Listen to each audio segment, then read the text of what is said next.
남성들의 대표적인 밤문화 중 하나로 꼽히는 룸살롱은 그 본질과 운영 방식으로 인해 많은 사람들에게 비판을 받고 있습니다. 그러나 한편으로는 외모와 신체 조건이 우수한 연예인 지망생들에게 큰 수입을 제공하는 수단이 되기도 합니다. 이런 이유로 일부 연예인 지망생들은 자신을 꾸미고 개발하기 위한 자금, 예를 들어 성형수술이나 명품 구매 등에 필요한 돈을 마련하거나 이를 계기로 연예계에 진출하여 더 높은 가치를 인정받는 다른 직업을 선택하기도 합니다. 특히 유흥업계에서 일하다가 연예 관계자들에게 발탁되어 데뷔하는 경우도 적지 않아 연예계와 유흥업계가 밀접한 관계를 맺고 있다는 이야기가 나오기도 합니다. 이러한 배경 때문에 일부 여배우들은 데뷔와 동시에 업소 출신이라는 소문에 시달리는 경우도 발생합니다. 업소 출신이라는 의혹을 받았던 여배우 TOP 사에 대해 살펴보겠습니다.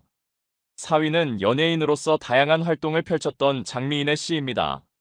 대표작은 많지 않지만 그녀는 데뷔 초부터 주목을 받으며 높은 인지도를 자랑했습니다. 하지만 동시에 여러 의혹에 휘말리기도 했습니다. 특히 그녀는 자신의 SNS를 통해 DM으로 받은 스폰서 제안을 공개하며 이에 대해 강한 불쾌감을 드러낸 바 있습니다. 이후에도 정치적, 사회적 이슈에 대해 솔직한 의견을 표명하며 당당한 행보를 이어갔습니다. 그러나 그녀의 이미지를 흔들 만한 기사가 등장했습니다. 해당 기사에서는 장미인의 씨가 논현동에 위치한 소위 템프로 업소에 출근하고 있다는 내용이 보도되었습니다. 보도에 따르면 장미인의 씨가 매일 출근하지는 않았지만 일주일에 두세 번씩 가게에 나와 손님들을 응대했고 손님들 사이에서 큰 인기를 끌어 예약이 어렵다는 소문까지 돌았다고 합니다. 특히 그녀는 배우로서의 자부심이 강해 다른 접대 여성들과는 차원이 다르다는 평가를 받았으며 업소 관계자의 제보에 따르면 함께 일하는 다른 여성들과 대화조차 나누지 않는 도도한 태도를 보였다는 이야기가 전해졌습니다. 이에 대해 장미인의 씨는 해당 보도에 대해 강력히 반발하며 이는 전혀 사실이 아니라고 밝혔습니다. 더불어 유흥업계에 정통한 몇몇 관계자들 역시 여자 연예인이 템프로에서 일하는 경우는 극히 드물다라고 전하며 혹시라도 그녀가 그곳에서 목격되었다면 이는 정식 근무가 아닌 특정 손님과의 만남을 위한 초대 손님 형태였을 가능성이 높다고 의견을 내놓았습니다. 한편 장미인의 씨는 기사를 작성한 언론사를 상대로 법적 대응을 검토했으나 관대한 마음으로 고소까지는 진행하지 않기로 결정했다고 전해졌습니다. 3위는 성형을 통해 가장 성공적인 변화를 이루었다는 평가를 받는 여배우의 이야기를 소개합니다. 영화 미녀는 괴로워로 큰 성공을 거두며 단숨에 톱스타 자리에 오른 김하중은 뛰어난 연기력, 아름다운 외모, 그리고 가수 못지않은 가창력을 통해 주연급 배우로 확실히 자리매김했습니다.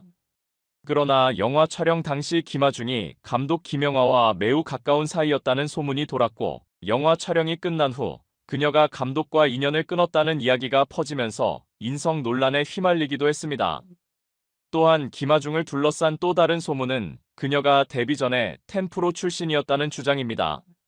데뷔 전 뛰어난 노래 실력과 손님을 사로잡는 기술로 업계에서 꽤 인기를 끌었던 그녀가 연예 기획사 관계자에게 발탁되어 연예계에 입문했다는 이야기가 있었습니다. 물론 데뷔 전 그녀의 사진을 보면 템프로 출신은커녕 업소와의 연관성을 의심하기 어렵다고 생각할 수도 있습니다. 하지만 업계에서는 다양한 취향의 고객들이 존재하고 그만큼 아가씨들의 스타일도 다양했기 때문에 가능했을 것이라는 의견도 나오고 있습니다. 그녀가 외모적으로 업계의 평균에 미치지 못했을 수도 있지만 뛰어난 비율과 기술로 이를 충분히 보완했을 것이라는 평도 존재합니다. 더불어 배우 박혜진이 호스트바 출신이라는 의혹이 제기되었을 때 그를 연예계에 추천한 인물이 김하중이었다는 소문이 방송 관계자들 사이에서 돌았습니다. 이로 인해 김하중을 의리 있는 사람으로 평가하는 의견도 있었지만 한편으로는 업종 사람들끼리 끼리끼리 뭉친다는 부정적인 시각을 내비치는 이들도 있었습니다. 2위는 과거 업소 출신 의혹으로 주목받았던 또 다른 여배우 윤진이입니다. 윤진이는 드라마 신사의 품격으로 첫 연기에 도전하며 풋풋한 여대생 역할을 자연스럽게 소화해냈습니다. 그 결과 SBS 연기대상 뉴스타상을 수상하며 화려하게 데뷔했고 깔끔한 외모와 안정된 연기력을 바탕으로 차세대를 이끌 유망주로 자리 잡았습니다. 하지만 한 종편 프로그램에서 갑투 여배우라는 제목으로 유튜버의 폭로 영상이 공개되면서 윤진이가 강남의 대형 업소에서 여자 매니저로 근무했다는 의혹이 불거졌습니다.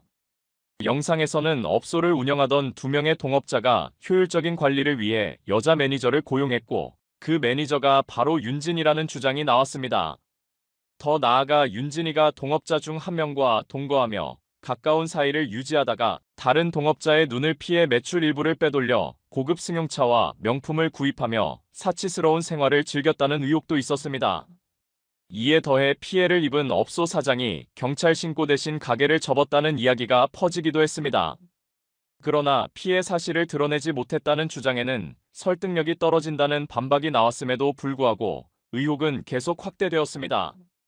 결국 이러한 논란 속에서 방송 및 광고계는 윤진이와의 협업을 서서히 중단하게 되었고 그녀는 더는 침묵할 수 없다는 입장을 밝혔습니다. 그녀는 자신의 SNS를 통해 학생과 배우라는 경력을 제외하고 다른 어떤 직업도 가진 적이 없다며 억울함을 호소했습니다. 하지만 당시 유흥업소에서 아르바이트를 하는 대학생들이 흔했던 점 때문에 대중의 의혹이 완전히 해소되지는 않았습니다. 그녀의 해명을 믿는 이들은 적었고 여론은 여전히 냉담했습니다. 한편 업소 출신이라는 의혹과는 반대로 배우로서의 이력을 활용해 유흥업계로 진출했다고 여겨지는 사례도 일부 존재합니다. 1위는 배우 한하경입니다. 그녀는 여러 영화에 출연하며 대담한 연기로 주목받았지만 대중들에게 강렬한 인상을 남긴 계기는 청룡영화제에 논란이 된 사건이었습니다.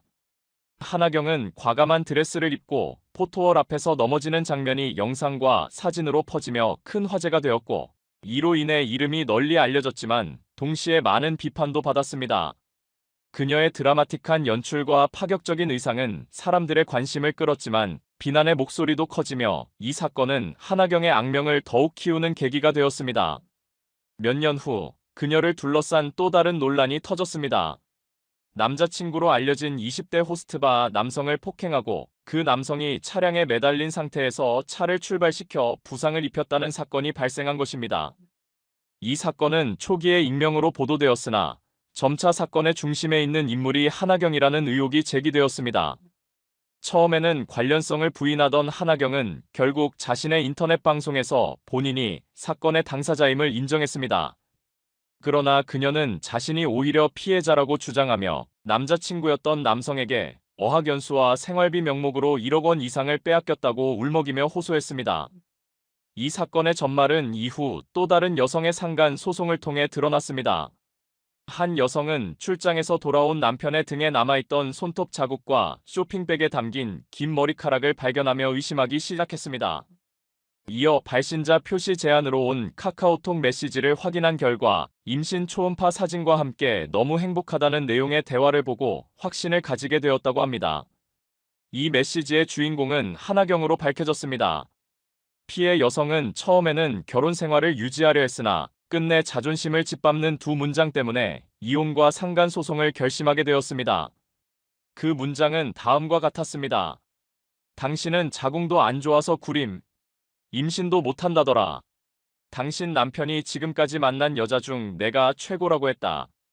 결국 피해 여성은 이혼과 함께 한하경을 상대로 상간 소송을 제기했습니다. 이에 대해 한하경은 4천만 원을 자신이 받아야 한다는 맞소송을 제기했지만 법원은 피해 여성의 손을 들어주며 한하경에게 1,500만 원의 배상금을 선고했습니다. 이후 그녀가 손님을 상대로 공사를 쳤다는 사실이 밝혀지면서 더 이상 그녀를 받아주는 업소는 없었습니다. 과거 화려한 삶에 익숙해진 한하경은 인터넷 방송으로 방향을 틀어 별풍선을 받으며 생계를 이어가고 있는 것으로 전해지고 있습니다. 연예인들은 드라마나 영화, 예능 프로그램에 함께 출연하다 보면 서로 가까워지고 실제 연인으로까지 발전하는 경우가 많습니다. 최근에는 배우 손예진과 현빈이 드라마 사랑의 불시착에서 예쁜 케미를 보여주었던 것이 현실까지 이어지며 연인 사이임을 인정하기도 했죠. 자주 함께 시간을 보내고 촬영장에서 마주하다 보면 처음엔 없었던 사랑도 싹 틀 것 같은데요. 그렇지만 만약 상대 연예인이 이미 배우자나 연인이 있었던 경우에 이렇게 사랑이 싹 트게 된다면 정말 난감한 상황이 벌어질 수밖에 없습니다. 이런 막장 같은 일들이 실제로 일어나기도 하는데요. 오늘은 작품에서 만난 상대 배우와 바람난 연예인 탑3을 소개하도록 하겠습니다. 조안은 지난 2000년 드라마 시티 첫사랑으로 데뷔했습니다. 하얀 얼굴에 큰 눈을 지녀 청순한 이미지의 배우로 조금씩 이름을 알려가던 조안. 엄청난 톱스타는 아니었지만 여러 드라마에 조연해서 시작해 비중 있는 역할까지 하면서 연기자로 성장해 나갔습니다. 그러던 지난 2008년 배우 박용호와 조안은 열애 사실이 알려지면서 공개 열애를 시작하게 됐습니다. 11살의 나이 차이에도 너무 잘 어울리는 모습에 많은 사람들은 박용호와 조안을 응원했습니다. 두 사람은 결혼할 것 같은 공개 열애 커플로 꼽히기도 했으며 각자의 미니 홈피에 사진을 올리는 등 알콩달콩한 모습을 보여주었는데요. 그렇게 2009년 6월 조안은 KBS 일일 드라마 다함께 차차차에 출연하게 됐습니다. 이곳에서 배우 오만석과 연인 역할을 맡았는데요. 박용호는 배우 오만석에게 자신의 여자친구인 조안을 잘 부탁한다는 말을 했을 정도로 절친 사이였습니다. 2009년 KBS 연기대상 시상식에서도 함께 상을 받은 오만석과 조안은 당시 시상식에서도 다정한 모습을 보였었는데요. 이 다정한 모습은 복선이었을까요? 2010년 1월 조안과 박용호는 각자의 미니홈피에 있던 서로의 사진을 삭제하면서 결별설이 불거졌습니다. 대답을 피해오던 양측 소속사는 결국 결별을 인정했으며 좋은 선후배 사이로 남기로 했다고 밝혔는데요. 연인 관계는 사실 언제든 헤어질 수 있는 관계이기 때문에 여기까지 조안과 박용호는 보통 사람들과 달을 봐없는 연인 관계로 보였습니다. 그런데 문제는 2달 후 드러났습니다. 조안과 오만석이 일본 여행을 하는 모습이 포착되면서였습니다. 처음에 조안과 오만석은 극구 부인했지만 이후 조안이 오만석과 오만석의 딸과 키즈카페에서 목격되면서 결국 연인관계를 인정하게 되었습니다. 2달 전까지만 해도 박용호와 연인관계였던 조안은 전 남자친구의 절친이 어떤 오만석과 교제를 하게 되었던 것인데요. 당시 많은 대중들은 조안이 환승 이별을 한 것이 아니냐며 비난을 했습니다. 오만석 역시 절친한 형을 배신하고 그 여자친구를 빼앗았다며 욕을 먹을 수밖에 없었는데요. 그러다 조안과 오만석은 2012년 결별을 인정하게 되었는데요. 남의 가슴에 피눈물을 내고 시작한 연애였지만 오래가지는 못했습니다. 현재 조안은 동갑내기 일반인 남성과 결혼해 살고 있는데요. 지난 2019년 TV조선 아내의 맛에 남편 김건우 씨와 함께 출연해 신혼 생활을 공개하기도 했습니다. 불법적인 분류는 아니었다고 하더라도 상대에 대해 예의가 없었던 조안과 오만석.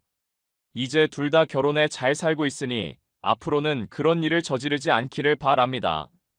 지난 1998년 가수로 데뷔한 이동건. 데뷔는 가수로 했지만 연기를 시작하며 배우의 길로 나아갔습니다. 185cm의 훤칠한 키, 귀공자 같은 얼굴로 대중들에게 인기를 얻기 시작했는데요. 이동건은 지금까지 다수의 공개 열애를 했습니다. 데뷔 초 배우 김민정과도 교제했지만 당시에는 큰 주목을 받지는 못했죠. 이후 드라마 낭랑 18세에서 함께한 배우 한지혜와 공개 열애를 하면서 대중들에게 많이 알려지게 되었습니다. 이동건과 한지혜 역시 결혼까지 응원받는 공개 커플이었지만 결국 헤어지게 되는데요. 이후 이동건은 차혜령과의 교제 소식을 전했습니다. 약 1년간의 공개 열애한 두 사람은 결국 또 다시 결별을 하게 되었습니다. 이동건은 이후 티아라 출신 지연과 열애 소식을 전했는데요. 13살의 나이 차이가 나고 뭔가 어울리지 않을 것 같은 두 사람이 대체 어떤 게 사귀게 된 걸까요? 바로 두 사람은 한중합작 영화인 해후에 출연하게 됐습니다. 먼 타지에서 함께 한 작품의 상대 역으로 출연하며 서로에게 의지를 하고 도와주게 되었는데요. 초반에 두 사람의 열애 소식이 알려졌을 때 많은 나이 차이 때문에 금방 헤어지는 것이 아니냐는 우려가 있었지만 두 사람은 예쁘게 연애를 하고 있었는데요. 2016년 8월 이동건은 KBS 주말 연속극 월계수 양복점 신사들이라는 작품에서 주연을 맡게 됩니다. 이동건의 상대 배우는 바로 조윤희였습니다. 두 사람은 알콩달콩한 케미 보여주었고 2017년 2월 이 드라마는 중영을 하게 되는데요. 이 드라마가 종영할 즈음 갑작스럽게 들려온 이동건과 지연의 결별 소식. 그런데 종영 직후 조윤희와 이동건은 공개 열애 소식을 알렸습니다. 드라마 속 커플이 실제 연인으로 발전한 모습에 많은 이들은 축하를 하기도 했는데요. 조금 이상한 점은 바로 지연과의 결별 시점입니다. 조윤희와 이동건은 공개 열애와 동시에 임신 소식을 알리며 결혼 소식까지 전했는데요. 심지어 기사가 난 시점에 두 사람은 이미 혼인신고를 마치고 법적으로 부부가 된 상황이었습니다. 그렇다면 조윤희와 이동건은 연애부터 결혼, 임신까지 몇 달 안에 다 해낸 것인데 지연과 결별 직후 만났다고 해도 시기가 애매했던 것입니다. 이에 많은 이들이 이동건이 드라마를 찍으면서 환승 이별을 한 것에 대해 합리적인 의심을 하기 시작했는데요. 월계수 양복점 신사들이라는 드라마는 2016년 8월부터 2017년 2월까지 총 6개월간 방영했기 때문에 조윤희와 이동건은 꽤 오랜 시간 함께 시간을 보내왔던 것입니다. 조윤희와 이동건은 이후 딸을 낳아 행복하게 살아가는 듯 보였습니다. 이동건은 SBS 미운 우리 새끼에도 출연해 아내에 대한 사랑을 나타내기도 했습니다. 하지만 이들의 결혼 생활도 오래가지는 못했는데요. 2020년 5월 이동건과 조윤희가 이혼 소식을 전했기 때문입니다. 현재는 지연, 이동건, 조윤희 세 사람 모두 각자의 길을 걸으며 살아가고 있었습니다. 배우 전승빈은 지난 2006년 연극으로 데뷔했습니다. 이후 드라마에 조연으로 조금씩 출연했지만 대중들에게 많이 이름이 알려진 배우는 아니었는데요. 최근 전승빈은 베이비복스 출신 방송인 심은진과 결혼 소식을 전하며 더욱 알려졌습니다. 심은진과 전승빈은 5살의 나이 차이가 나는 연상연하 커플로 많은 사람들의 축하를 받게 되었는데요. 그런데 기쁨도 잠시 전승빈의 과거사가 알려지면서 논란이 되었습니다. 전승빈의 전 부인이었던 홍인영이 SNS에 글을 올리면서 시작되었는데요. 전승빈은 지난 2014년 일편단심 민들레라는 드라마에 출연했습니다. 당시 함께 작품에 출연했던 배우 홍인영과 7년간의 연애를 마친 후 2016년 결혼을 했는데요. 전승빈이 심은진과의 결혼 사실을 알리고 나서 홍인영은 자신의 SNS에 어이가 없네라는 명대사가 담긴 사진을 올렸습니다. 이후 훈인영의 지인은 이 사진에 그의 새로운 출발을 진심으로 축복해주고 싶지만 그러기엔 너무 많은 일들이 있었고 너의 아픔 기간과 그들의 만남 기간이 겹치는 건 소름이라는 댓글을 남겼는데요. 이 댓글은 순식간에 온라인에 퍼져나가면서 논란을 불러왔습니다. 또한 홍인영은 서서히 알게 되겠지. 너무 묘하게 겹치네. 2018년 결별이랜다. 2020년 이혼했는데 라고 말했는데요. 자신과 이혼을 한 시점과 새로운 결혼을 한 시점에 대해서 의구심을 품으며 자신과의 관계가 완벽히 정리되지 않은 상태에서 심은진을 만났다는 뉘앙스가 담긴 글을 올렸던 것입니다. 실제로 살펴보면 전승빈은 심은진과 2019년 12월부터 드라마 나쁜 사랑에 출연했습니다. 드라마 종영은 2020년 5월이었습니다. 흥인영과 2020년 4월 이혼했으니 법적으로 이혼을 한 지 8개월 만에 심은진과 혼인신고를 한 것인데요. 이후 자신과 심은진에 대한 비난의 글이 쏟아지자 전승빈은 소속사를 통해 입장을 밝혔습니다. 소속사 측은 흥인영과 이혼하며 법적으로 마무리를 한 것이 2020년 4월이지만 2019년부터 별거하면서 이혼을 준비 중이었다. 진실은 당사자들만이 알 수 있는 문제일 텐데요. 다른 사람의 가슴에 못 박는 행동은 자제하는 것이 좋을 것 같습니다. 만약 친구나 동료라 믿었던 사람이 당신의 사랑하는 사람을 빼앗아 간다면 그 충격과 배신감은 말로 표현할 수 없을 정도일 것입니다. 하늘이 무너지고 절망에 빠지는 기분이 들기까지 할 텐데요. 이러한 일들은 연예계에서도 끊임없이 발생하고 있는 현실입니다. 전혀 예상치 못한 상황에서 어제까지 함께 웃고 떠들던 친구가 오늘은 적이 되어버리는 기막힌 일이 벌어지기도 합니다. 친한 후배의 여자친구를 빼앗아 놓고 방송에 나와서 자랑스럽게 떠드는 인성 쓰레기 연예인 TOP4를 소개합니다. 4위는 유영석입니다. 유영석은 1988년 가수로 데뷔한 후 네모의 꿈과 세상에 그댈 속일지라도 등의 히트곡을 발표하며 1990년대와 2000년대 초반 전성기를 누렸습니다. 1965년생인 그는 당시 절친한 후배인 김건모와 매우 가까운 사이였으며 김건모는 유영석보다 3살 어린 후배였지만 두 사람은 매우 친밀한 관계를 유지했습니다. 그 당시 김건모는 한 여자와 좋은 관계를 맺고 있었는데 오늘날 술을 즐긴다는 이미지와 달리 당시 김건모는 술을 거의 마시지 않았고 주량도 매우 약했다고 합니다. 어느 날 김건모는 그의 썸녀와 유영석과 함께 만나게 되었고 우연히 피아노가 있는 곳에서 자리를 같이 하게 되었습니다. 김건모는 술을 조금 마시고는 졸려서 잠들었고 그 틈을 타 유영석은 그의 뛰어난 피아노 실력을 발휘하며 썸녀에게 매력을 어필했습니다. 당시 유영석은 이미 3층짜리 집에서 살 정도로 부유했으며 김건모의 썸녀를 집으로 초대해 결국 관계를 맺게 되었습니다. 이 사실을 알게 된 김건모는 크게 당황하고 충격을 받으며 작곡가 김창완에게 이 일을 털어놓았습니다. 김창완은 이를 바탕으로 노래를 만들자고 제안했고 그것이 바로 잘못된 만남이 탄생하게 된 계기였습니다. 이 노래는 1995년 김건모의 3집 앨범에 수록되어 발표되었고 폭발적인 인기를 끌며 김건모는 국민 가수로 자리 잡았습니다. 이 앨범은 186만 장을 팔며 큰 성공을 거두었습니다. 유영석은 김건모의 썸녀와 잠시 사귀었지만 2달 만에 관계가 끝났고 이후에도 두 사람은 여전히 가까운 관계를 유지하고 있습니다.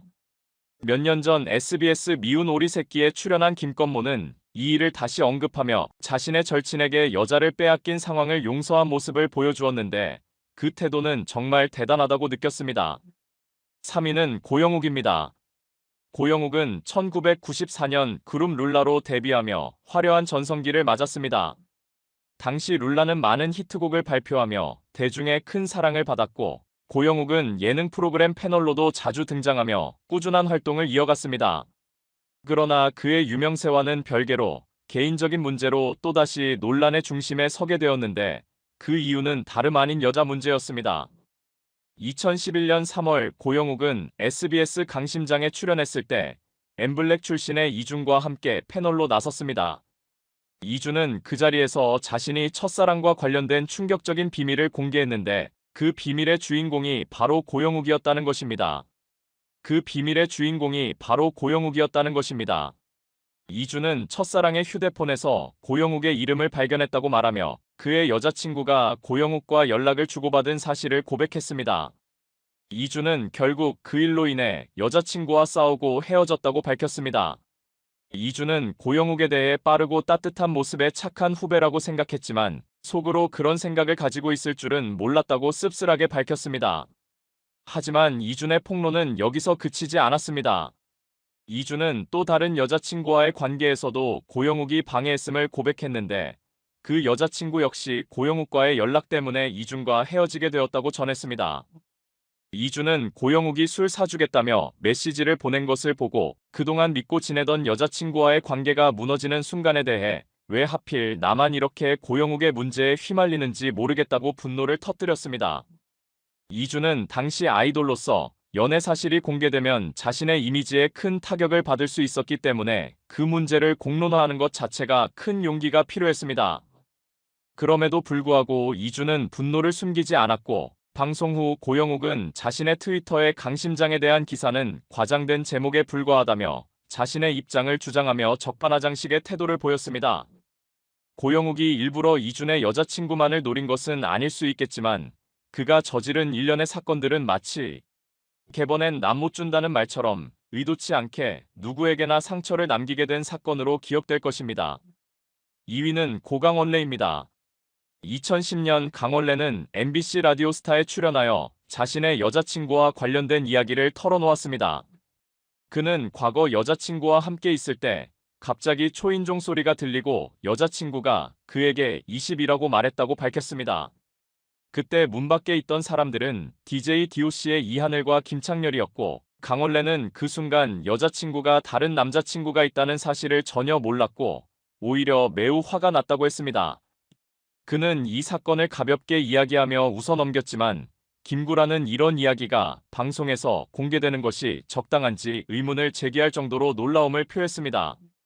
방송 후 네티즌들의 반응은 뜨거웠고 그 가운데 실명으로 언급된 이하늘은 전혀 다른 반응을 보였습니다.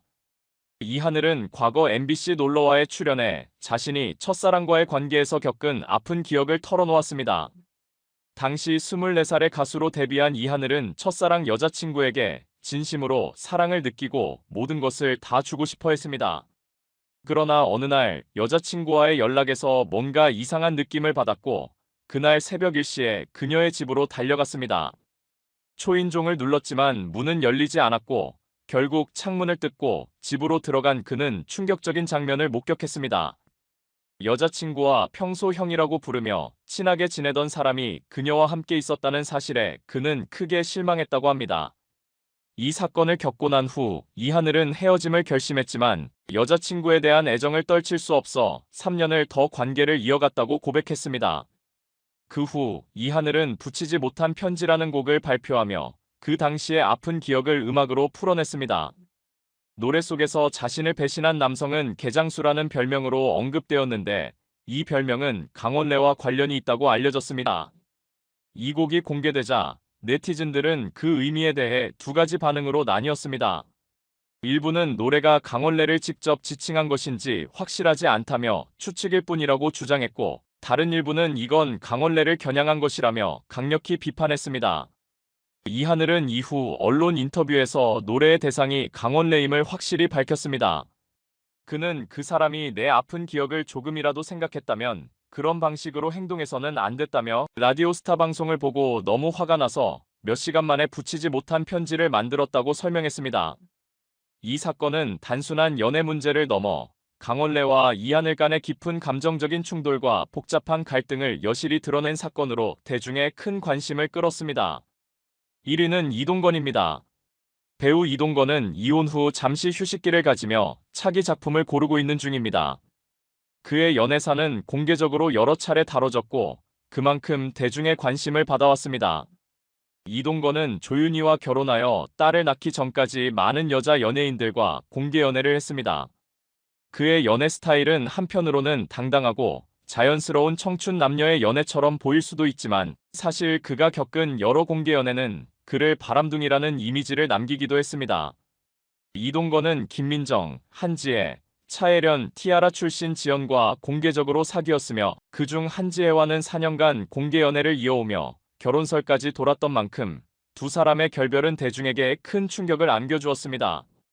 이동건의 연애사에서 주목할 만한 점은 그의 연애가 대부분 공개 연애였다는 것입니다. 특히 티아라의 지연과의 연애는 13살 나이 차이를 극복한 공개 연애였는데 그들 사이에는 자연스럽게 연애가 이어졌고 2015년 한중합작 영화 해우에서 인연을 맺고 약 2년간 교제를 이어갔습니다. 하지만 2017년 바쁜 스케줄 탓에 서로 자연스럽게 헤어졌다고 밝혔습니다. 그러나 문제는 그 후의 행보에서 드러났습니다. 이동건과 조윤희는 드라마 월계수 양복점에서 인연을 맺고 2017년 2월에 열애를 인정한 뒤 같은 해 5월 결혼과 임신 소식을 전했습니다. 그들의 결혼 소식은 이동건과 지연의 결별 보도가 나온 지 불과 20여일 만에 이루어졌기 때문에 많은 이들이 이를 환승 이혼으로 해석했습니다. 특히 이동건은 지연과 열애 중 KBS 해피투게더에 조윤희와 함께 출연해 지연과의 연애사를 공개했기에 그의 결혼과 결별 사이의 타이밍은 대중의 비판을 받았습니다. 결국 이동건은 지난해 조윤희와의 이혼 소식을 전하며 현재는 작품 활동을 위해 새로운 준비에 나섰다고 알려졌습니다. 그의 복잡한 연애사는 그에게 긍정적이지 않은 이미지를 남겼지만 이제는 새로운 시작을 위해 자신만의 길을 가고자 하는 모습입니다. 인성 쓰레기 역겨운 남자 연예인 타프 6. 6위는 조영남입니다. 조영남은 대중에게 피하고 싶은 인물로 기억될 만한 여러 논란의 중심에 서왔습니다. 그가 12년간 결혼 생활을 했던 배우 윤여정과의 관계에서부터 시작된 문제들은 특히나 충격적이었습니다. 윤여정은 배우로서의 꿈을 묻어두고 가정에 충실했으나 조영남은 가정에 대한 책임감을 전혀 느끼지 않았습니다. 더군다나 그는 윤여정에게 네가 못생겨서 같이 잘 수가 없다는 모욕적인 말을 했다 전해집니다. 조영남은 당시 인기와 수입이 있었음에도 불구하고 가정에 금전적으로 도움을 주지 않았고 그로 인해 윤여정은 아이들과 함께 생활고를 겪어야 했습니다. 그 사이 조영남은 여러 여자들과 외도를 했으며 그 사실이 들통나자 내연녀와 함께 살자고 제안하기도 했습니다. 결국 윤여정이 이혼을 결심하자 조영남은 거액의 재산을 가지고 있었음에도 불구하고 위자료로 5천만 원만 지급했다고 알려졌습니다. 아들과 합의를 받았다고 주장했으나 이는 사실이 아니었습니다. 이혼 후에도 조영남은 이혼 사유를 윤여정의 성격 문제라고 떠들며 대중의 비난을 샀고, 윤여정은 그 시기에 방송 활동을 재개할 수 없어 아이들과 함께 미국으로 떠나야 했습니다.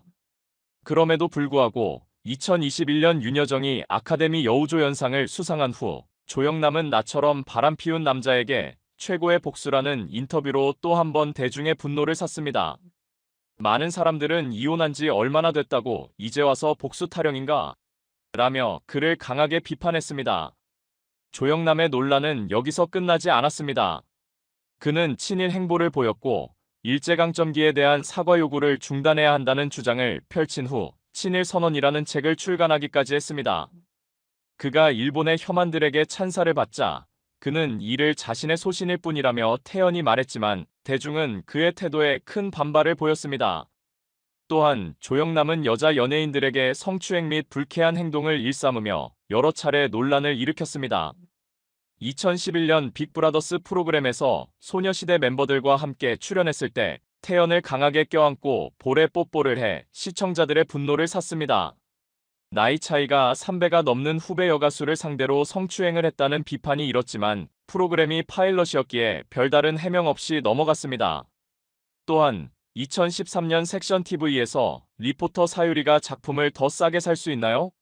라고 묻자 내 여자친구나 애인이 되면 가능하다는 기분 나쁜 농담을 던졌습니다. 2014년에는 연예가 중계 촬영 중 지숙에게 결혼하자며 치근덕댔고 방송 화면에는 지숙의 표정이 굳어지며 피하는 모습이 담겼습니다. 이후 많은 사람들이 해명을 요구했지만 조영남은 나이를 알고 나서 취소했다고 변명했으나 비난을 피하지 못했습니다. 2015년에는 제시와의 첫 만남에서 결혼하자는 말을 꺼내고 악수를 하던 중 제시가 손을 때려 하자 의도적으로 손을 놓지 않았습니다. 조영남은 심지어 생방송 무대에서도 가사를 외우지 않거나 말을 자꾸 바꾸는 등의 행동으로 눈살을 찌푸리게 했습니다. 제시와 여성 백댄서들이 대기 중인 탈의실 앞에서 바지 지퍼를 풀고 윗옷을 벗는 행동을 하는 등 현장에 있던 사람들을 당황하게 만들었습니다. 가장 충격적인 사건은 조영남의 입양딸과 관련된 발언입니다. 한 잡지 인터뷰에서 그는 입양딸의 가슴에 대해 부적절한 언급을 하며 엄청 사정해 한번 보여줄까 말까라거나 그렇게 성스럽고 아름다운 걸 숨기고 다녀야 한다고 말해 큰 논란을 일으켰습니다. 당시 입양딸은 겨우 15살에 불과했습니다. 마지막으로 조영남은 그림 대작 사건으로 또 한 번 논란에 휘말렸습니다. 그는 화가로 활동하며 많은 돈을 벌었지만 직접 그림을 그린 것이 아니라 대작 화가에게 맡겨서 자신의 이름으로 속여 판매한 사실이 드러났습니다. 이로 인해 노동 착취 논란까지 불거졌지만 대법원은 그에게 무죄를 선고했으며 그는 여전히 활동을 이어가고 있습니다. 이처럼 끊임없는 논란과 비판 속에서도 여전히 자신을 둘러싼 논란에 대한 책임을 지지 않는 조영남에게 대중은 점점 더 피하고 싶은 인물로 기억하고 있습니다. 5위는 MC 이휘재입니다. 이휘재는 한때 인기 MC로 활동했으나 최근에는 방송에서 모습을 찾기 어려워졌습니다. 그 이유는 그가 자주 논란을 일으키고 대중의 비판을 받았기 때문입니다. 2006년 방송 프로그램인 상상플러스에서 이휘재는 정영돈에게 가운데 손가락을 세우는 장면을 편집 없이 방송에 내보냈습니다. 그가 친분이 있더라도 공중파에서 이런 행동을 하는 것은 경솔하다는 비판을 받을 수밖에 없었습니다. 그러나 이것은 그저 시작에 불과했습니다. 이후 이휘재는 더욱 큰 논란을 일으키는 발언과 행동을 반복하며 비판을 받았습니다. 2010년 스펀지의 남양 특집에서 이휘재는 이만기에게 화면 안 보실 겁니까? 라고 호통을 쳤습니다. 본인은 농담이라고 주장했지만 선배에게 가르치는 듯한 태도는 유쾌하지 않았고 이를 본 시청자들은 기분 나쁘다, 매너 없다 등의 비판을 쏟아냈습니다. 이휘재가 대중의 비호감을 샀던 결정적인 사건은 바로 연기대상 시상식에서 보인 무례한 태도였습니다. 사실 이휘재는 시상식 MC로서 적합하지 않다는 여론이 일찍부터 있었고 시상식 3주 전부터는 우려의 목소리까지 나왔습니다. 시상식 당일 이휘재는 배우 성동일을 보고 PD인지 연기자인지 헷갈리네요. 성동일 씨, 배우 맞으시죠? 라고 말하며 성동일을 무시하는 듯한 태도를 보였습니다. 그 말투는 분위기를 어색하게 만들었고 성동일은 당황한 모습을 감추지 못했습니다. 이어진 수상에서 배우 박성웅은 20년 만에 처음으로 상을 받으며 감사의 말을 전하고 있었고, 그가 성동일의 연기를 칭찬하던 중 이휘재는 그를 방해하며 큰 웃음을 터뜨렸습니다. 박성웅은 말을 멈추고 이휘재가 웃을 때까지 기다려야 했습니다. 이 같은 시상식에서 아이유와 이준기가 함께 상을 받자 이휘재는 약간 이상한데요. 이둘? 이라며 그들의 관계를 엮는 발언을 했습니다. 당시 아이유는 장기하와 공개 연애 중이었기 때문에 이 발언은 매우 부적절했습니다. 이휘재는 또 다른 이중적인 태도를 보였는데, 방송에서 동료 MC 박민아가 남궁민에게 인사 멘트를 건네자 개인적인 인사는 대기실에서 하세요라고 면박을 주며 논란을 키웠습니다. 이로 인해 3명의 배우가 불쾌한 상황에 처하게 되었고, 대중의 반감은 커졌습니다. 이휘재는 이후 라디오스타에서 해명을 했습니다. 성동일과는 친한 사이였고 상황극처럼 일종의 유머였다고 말했으나, 성동일의 소속사는 그의 해명을 반박하며 그가 사실을 왜곡했다고 밝혔습니다. 결국 이휘재는 더 이상 시상식 MC로 나서지 않게 되었고, 방송 활동도 점차 줄어들었습니다. 그의 가족도 논란에 휘말리게 됩니다. 2021년 이휘재의 아내인 문정원이 인스타그램에 아랫집 주민의 층간소음 문제에 대한 불만을 듣고 논란이 일었습니다. 방송에서 이휘재 가족은 소음 문제를 일으키며 논란의 중심에 섰고, 문정원은 이를 사과했으나 여전히 논란은 가라앉지 않았습니다.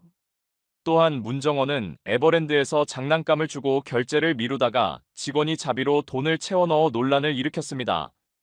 이런 일들이 계속되면서 이휘재 가족에 대한 비판은 계속해서 커졌고, 결국 대중은 이휘재 가족이 캐나다로 이주한 것에 대해 잘 됐다는 반응을 보였습니다. 그와 같은 시기에 조영남에 대한 이야기 역시 눈길을 끌었습니다. 조영남은 윤여정과 결혼했으나 그들의 결혼 생활은 매우 불행했습니다. 그는 윤여정에게 네가 못생겨서 같이 잘 수 없다는 말을 하며 가정에 무관심했고 외도도 일삼았습니다. 결국 윤여정은 이혼을 결심했으며, 그가 재산을 많이 가지고 있음에도 불구하고 위자료로 5천만 원만 지급했다고 알려졌습니다. 4위는 이창명입니다. 이창명은 한때 짜장면 시키신 분이라는 유행어로 큰 인기를 얻었지만 그 후 방송에서 점차 모습을 감추게 되었습니다. 그 이유는 매우 명확합니다. 이창명은 방송에서의 실언과 악담으로 끊임없이 논란을 일으키며 대중의 비난을 받았습니다. 예를 들어 출발 드림팀에서 이창명은 프로게이머들이 승리하는 순간 일본 새끼들이 이겨봐야 재미가 없다는 혐오 발언을 해 방송 분위기를 망쳤습니다. 또한 다른 연예인의 경험담을 마치 자신의 이야기인 것처럼 무례하게 다루거나 동료 연예인들에게 막말을 일삼는 등 비매너적인 행동도 자주 보였습니다. 그러나 그가 저지른 실수는 여기서 끝나지 않았습니다. 이창명은 종종 상상을 초월하는 발언을 해 모두를 경악하게 만들었습니다. 한 예로 KBS 행복 채널에서 보조 MC로 활동할 때 이상하 부부가 장애 아동을 돕기 위해 봉사하는 장면에서 그는 아이를 가질 때 성관계를 좀 깨끗이 했으면 좋겠다고 말하며 장애 아동이 태어나는 이유를 부모의 성관계에서 찾으려 했습니다. 이 발언은 많은 사람들에게 큰 충격을 주었고, 방송에서 이를 중재하려 했지만 결국 그대로 방영되었습니다. 그로 인해 장애인과 그 가족들에 대한 큰 상처를 주었고, 이창명에 대한 비난이 폭주했습니다. 한 네티즌은 이창명의 발언에 울음을 터뜨린 형수를 언급하며 이창명에게 큰 실망을 표시했습니다. 이로 인해 이창명은 방송 하차 요구에 직면하게 되었고, 출발 드림팀에서도 그를 내보내야 한다는 목소리가 커졌습니다. 이때부터 이창명의 이미지는 급격히 추락하기 시작했습니다. 2016년에는 운전 중 교통사고를 일으킨 뒤 도주하는 사건이 발생했습니다. 사고 직후 그는 차를 버리고 20시간 넘게 행적을 감췄습니다. 사고 전날 그는 출발 드림팀 PD와 술을 마신 사실이 밝혀졌고, 이는 음주운전으로 의심될 수밖에 없었습니다. 그러나 이창명은 이를 부인하며 배터리가 다 돼 연락이 안 됐고 사고 후 가슴 통증이 심해 병원에 갔다고 해명했습니다. 그러나 경찰 조사 결과 사고 차량이 이창명 명의의 유령 회사에서 리스한 차량인 것으로 밝혀졌습니다. 이창명은 세금 탈루를 위해 법인 명의로 차량을 등록한 사실이 드러났고, 이는 음주운전뿐만 아니라 세금 탈루로도 법적 문제를 일으켰습니다.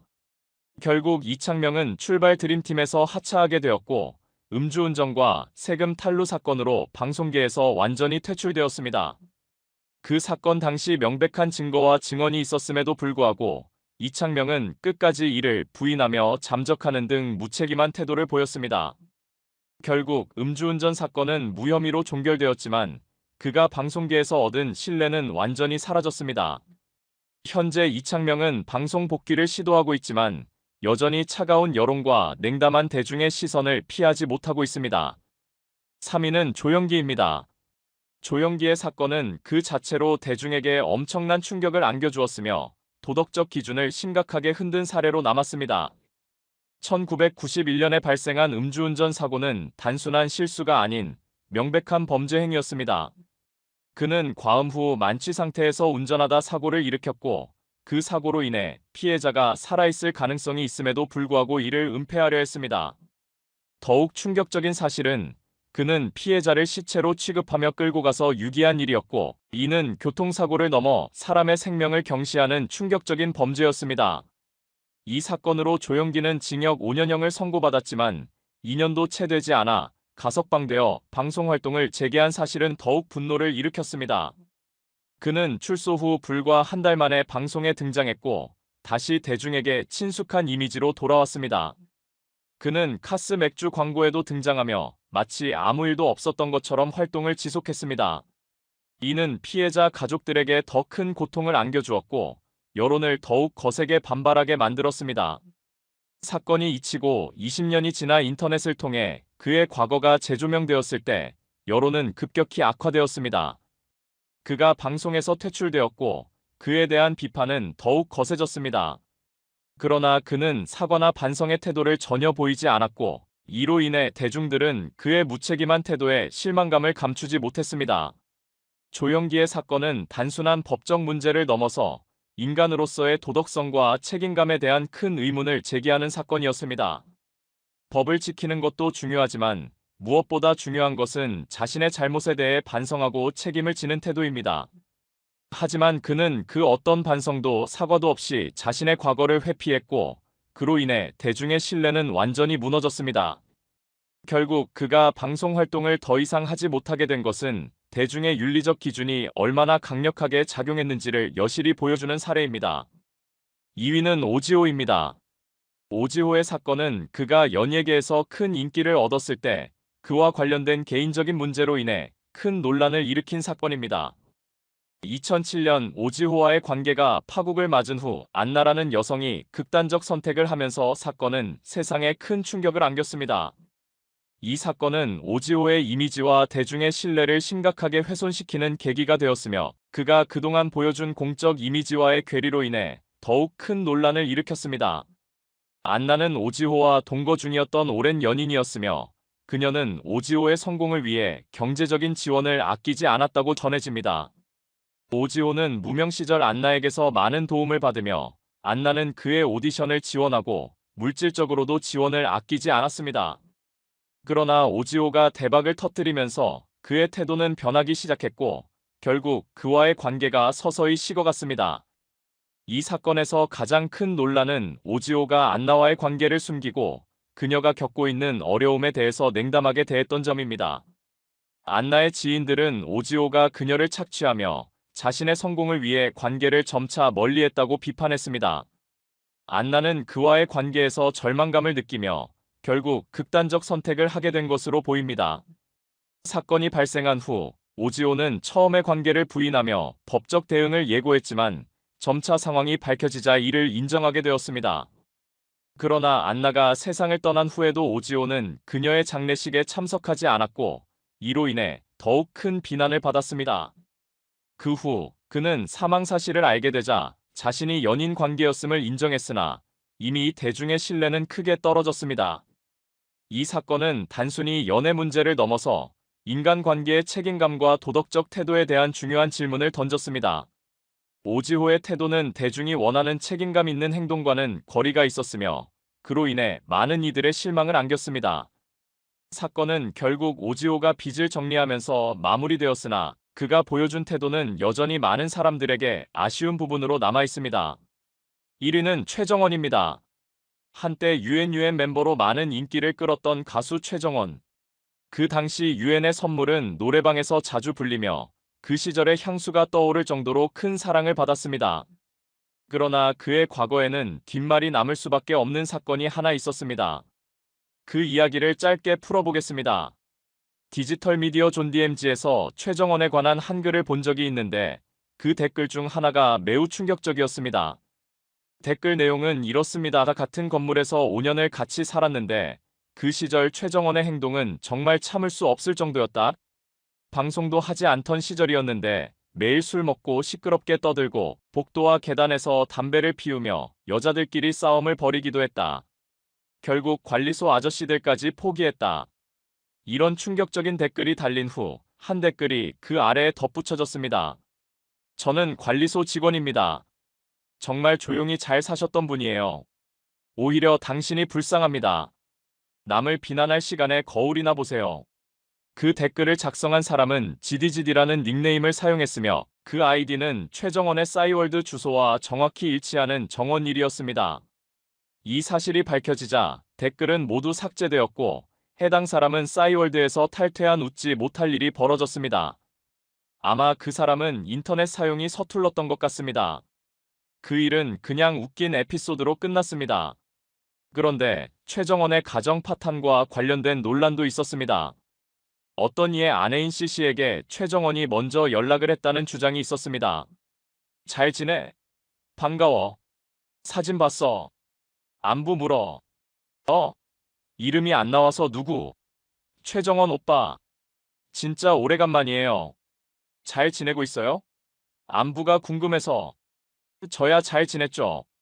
오빠는 어떻게 지내세요? 진짜 오래간만이에요. 정말 반가워요. 통화 괜찮아요? 오랜만에 목소리 듣고 싶어요. 대화중 씨는 카톡 프로필에 가족 사진을 올려놓았고 최정원은 이미 그녀가 유부녀라는 사실을 알고 있었습니다. 오빠, 다음 주 일요일 점심 어때요? 토요일은 일이 생겨서. 일요일 언제 볼까요? 일시에 볼까요? 응, 가능. 어디로 갈까? 압구정? 잠실? 어디로 갈까? 압구정에서 볼까? 뭐 먹을래? 브런치.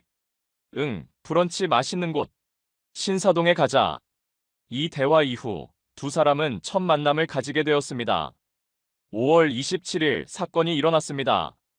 최정원이 여성을 초대하며 대화가 이어졌습니다. 이따 오면 몇 시? 7시. 6시 땡치고 갈게요. 어디서 볼까요? 우리 집 쪽으로 와. 그럼 한양 아파트로 갈게요. 오키, 한강 가서 먹을까? 아니면 우리 집에서 간단히 와인 한잔 할래? 한강 고고. 이 대화에서 중요한 점은 최정원이 여성을 간단히 한잔하자고 했지만 그 의도가 사실상 우리 집에서 술 마시자는 의미로 해석될 수 있다는 점입니다. 여자가 한강 고고라고 답했음에도 불구하고 결국 두 사람은 한강에서 술을 마시기로 했습니다. 술을 마시던 중 여자가 화장실에 가고 싶다고 하자 최정원은 얼굴이 팔린다며 집으로 가자고 했습니다.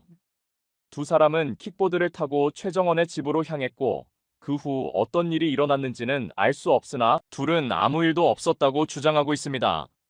그러나 남편이 확보한 증거에 따르면 두 사람은 손을 잡고 팔짱을 끼고 이동했다고 합니다. 그 다음 날 주고받은 카카오톡 대화가 중요했습니다. 잘 갔지? 푹 자고. 아들과 새벽까지 게임했어요. 잘했네. 즐거웠어. 자주 마시자. 오늘 아들과 좋은 시간 보내. 오빠도 오늘 잘 보내요. 두 사람은 계속 연락을 주고받았고 약 2주 후 최정원은 여인에게 다시 연락을 했습니다. 땡땡아, 살아있는 거지? 입질 안 하네. 오빠 일하는 중이에요. 금방 전화할게요.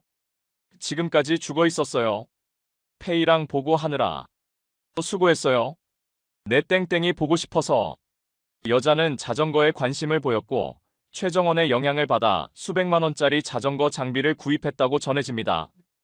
두 사람은 다음 날 점심에도 만남을 가졌고 자전거를 타고 함께 시간을 보냈습니다. 만남의 횟수는 브런치를 먹은 1번, 한강에서 와인을 마신 2번, 자전거를 타고 만난 3번이었습니다. 결국 두 사람은 자주 연락을 주고받으며 만나게 되었고 그 일이 발각되자 아내는 반성문을 작성했습니다. 반성문에서 아내는 자신이 잘못했다며 가정에 충실할 것을 다짐했습니다. 그러나 최정원과의 관계 외에도 다른 문제들이 있었던 것으로 보입니다. 결국 아내는 지난해 12월 아들을 데리고 집을 떠났고 두 사람은 이혼 소송 중에 있습니다. 한편 최정원은 이를 반박하며 법적 대응을 예고했습니다.